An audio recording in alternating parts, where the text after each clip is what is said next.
je vous propose selon le programme, de partager les expériences de nos 3 grands témoins, Nicolas de Courcelles du château Saint-Aon à Blanquefort, Alexis Raoult de Castelfrère et Robert Offredo des Caves de Rosan.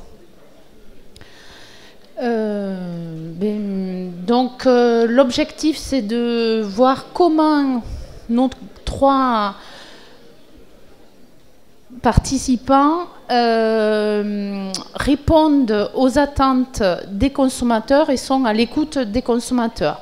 Donc on va commencer avec vous, Monsieur de Courcelles. Lors de la préparation de cette table ronde, vous m'avez expliqué ce que vous mettiez en œuvre au niveau touristique et vous avez reçu l'or au Best of Wine Tourisme en 2013 pour votre jardin œnoludique de Mirabel. Le parcours de Mirabel. Je voulais venir ce matin avec Mirabel, qui est notre belle ânesse de Normandie. C'était un peu compliqué. Donc je vais juste vous parler du parcours qui porte son nom. Nous avons créé ce parcours en 2011 à un moment où dans le monde du vin, l'offre œnotouristique aux familles et pour les enfants était très réduite, pour ne pas dire inexistante. Donc nous répondons avec ce parcours aux attentes des consommateurs de 2 manières, en nous adressant d'abord aux familles. C'est notre première cible, ce n'est pas exclusif, bien sûr. Alors, les familles, de quelle manière ce parcours, il y a bien sûr, vous l'imaginez, des panneaux d'information sur nos travaux, sur notre environnement, sur tout ce qui nous concerne, tout ce qui nous entoure. Nous l'avons créé avec un jeu quiz que l'on a adapté à l'âge des visiteurs. Il y a le jeu pour les grands, le jeu pour les ados et le jeu pour les enfants. Ce qui permet à toute la famille, à tout le groupe, de se sentir concerné tout au long du parcours. Bien sûr, ce parcours se termine par une dégustation de vin pour les grands, de jus de raisin pour les petits, qui peuvent aussi s'amuser, dessiner, etc. C'est prévu dans notre point d'accueil. Et c'est un parcours œno-ludique parce que chaque panneau porte une petite effigie animée de notre ânesse Mirabel, qui n'est pas là ce matin. Et là, et ce pourquoi on a peut-être obtenu ce prix en 2013, c'est que nous l'avons traité de manière simple, pas simpliste, dans un français standard, duquel on a banni tous les mots techniques. Je crois que c'est ça l'objet du prix. Merci beaucoup.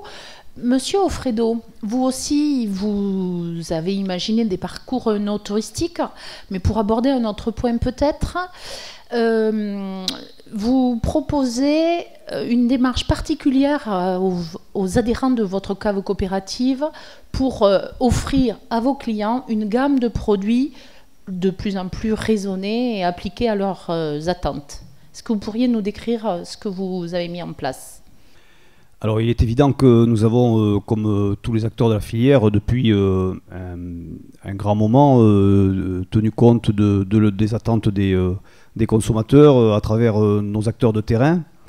Et nous sommes engagés, comme vous certainement, à développer tout ce qu'on appelle les profils plutôt en typicité Bordeaux, sur les terroirs, etc.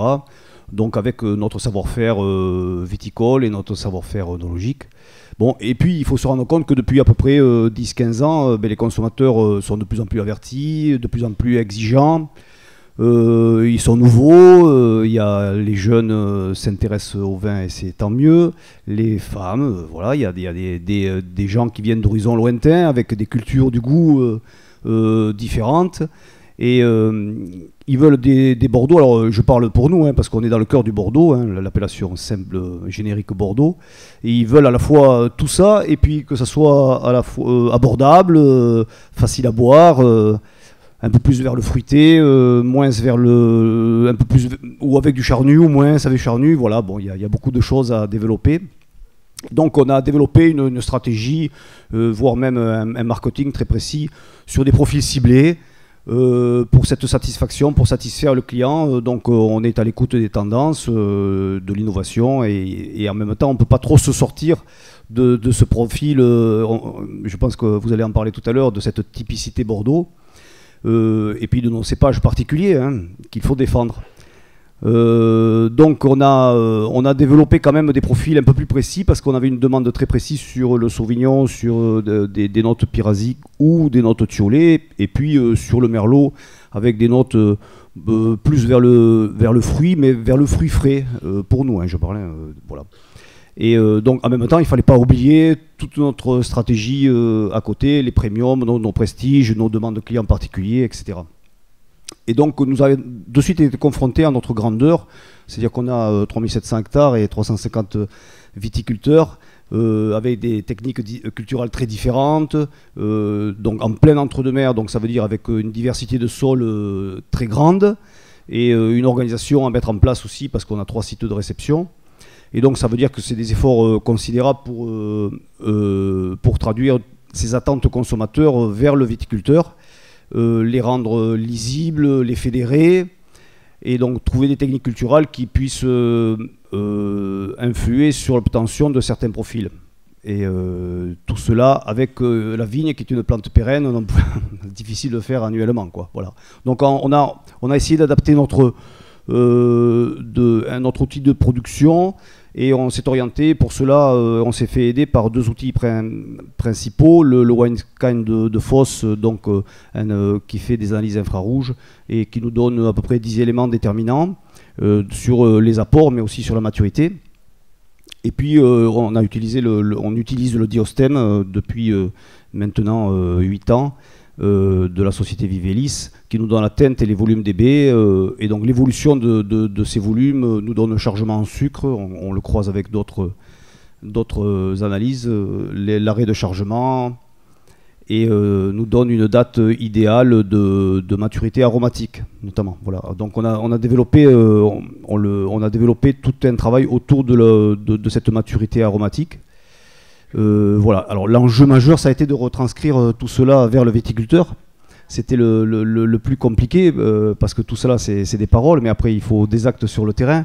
Et donc on a mis en avant des caractéristiques qui sont incontournables. Bon, on n'a pas réinventé la viticulture, elle existe depuis longtemps, mais on a appuyé sur des caractéristiques très précises où ils peuvent agir au quotidien.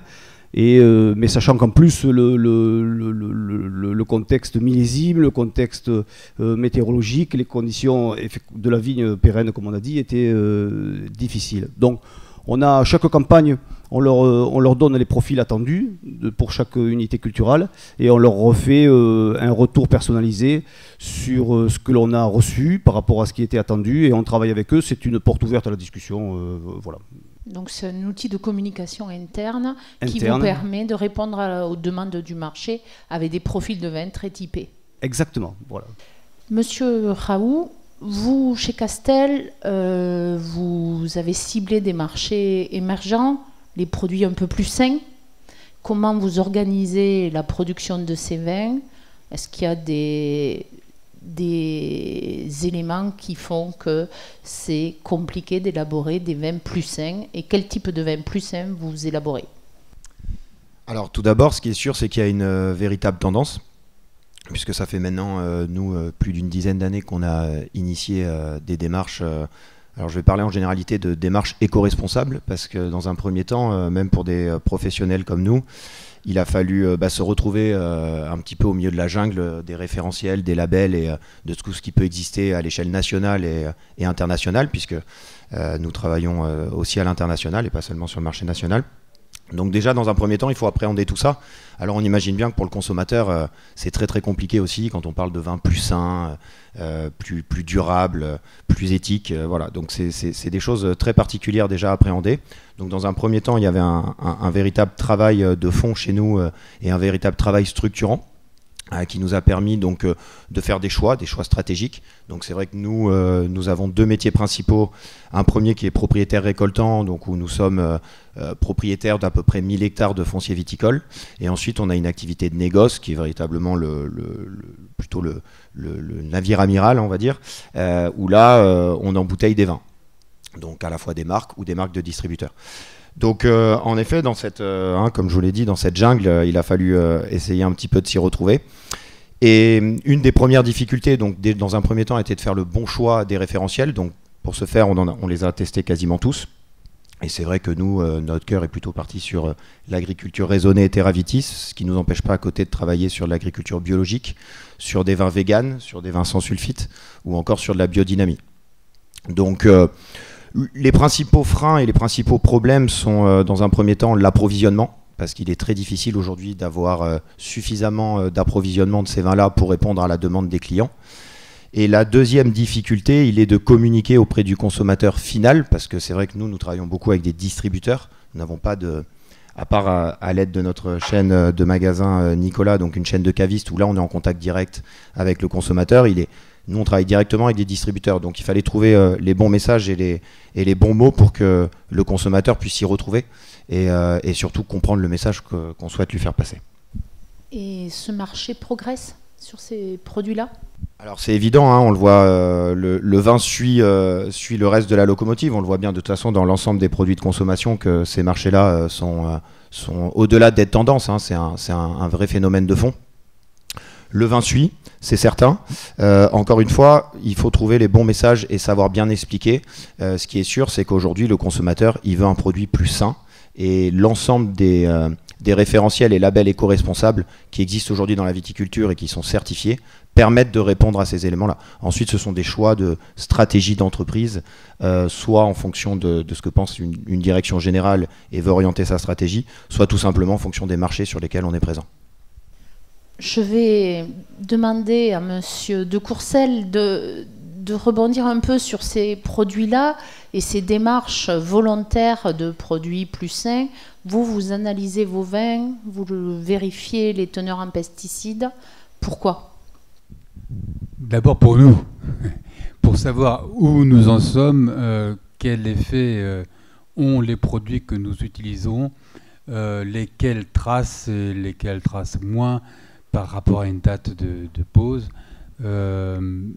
Et puis aussi, je dirais pour le consommateur, parce que le consommateur, il est légitimement inquiet, vu tout le vacarme qui est fait dans le monde du vin avec les pesticides.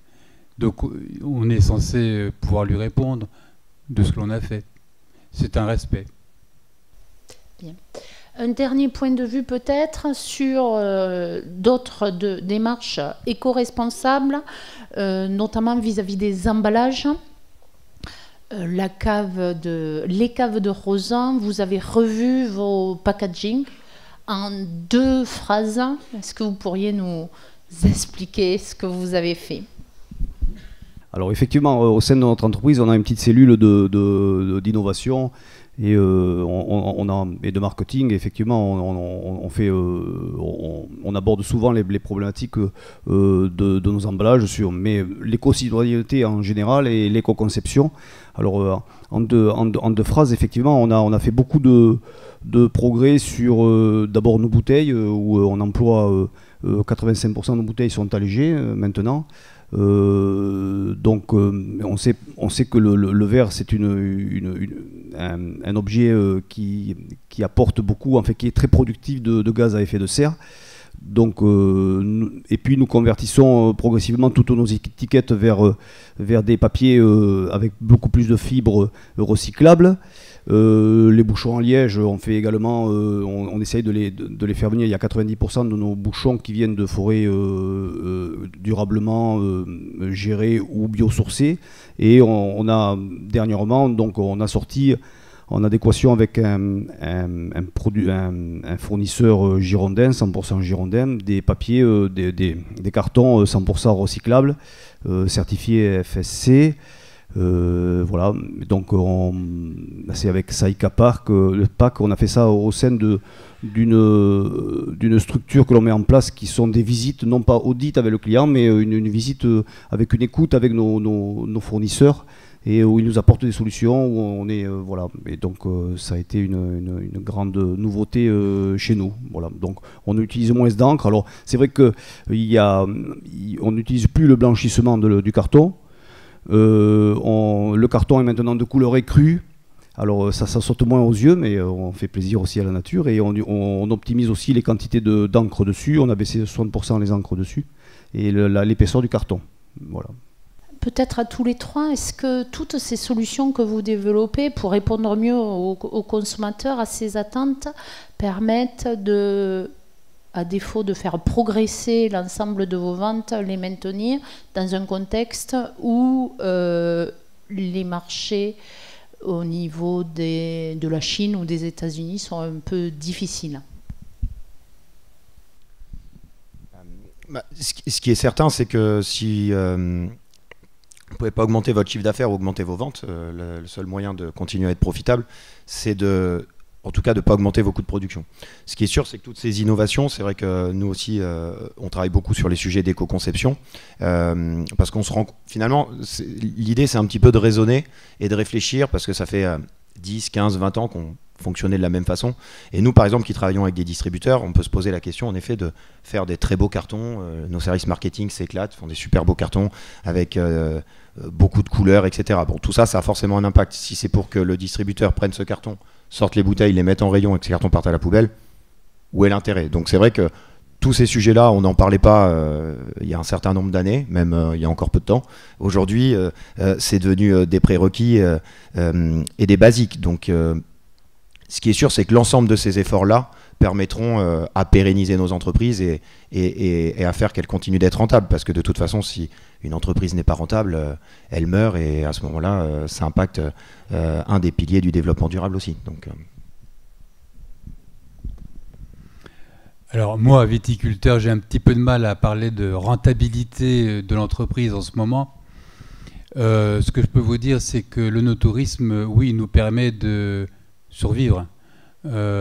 J'emploie le terme parce que je vois l'assistance assez professionnelle. C'est un quart de notre chiffre d'affaires.